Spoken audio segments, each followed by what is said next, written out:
Oh, hello guys, good morning. Good morning. Ngayon, sound check tayo ngayon ng Acraphobic na naka-silencer.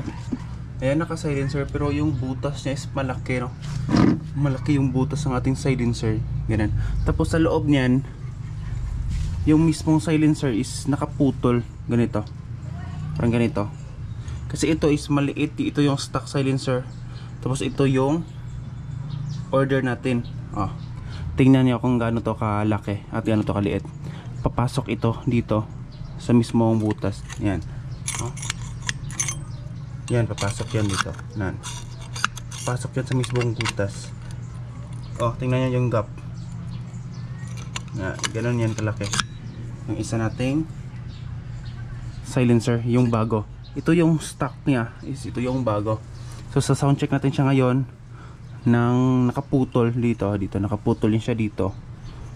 Siguro may mga 5mm lang yan siyang natira para sa back pressure.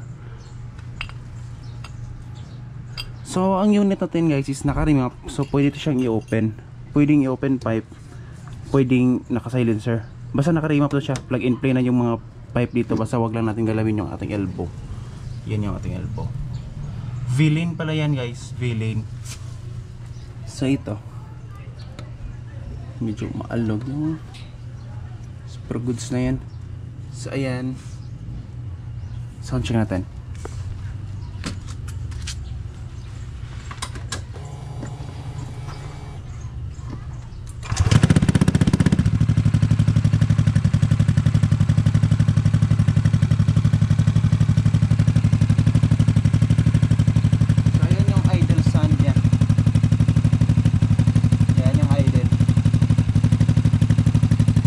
Pwedeng ibomba ng sagad guys kasi nga dito sa amin is subdivision yan.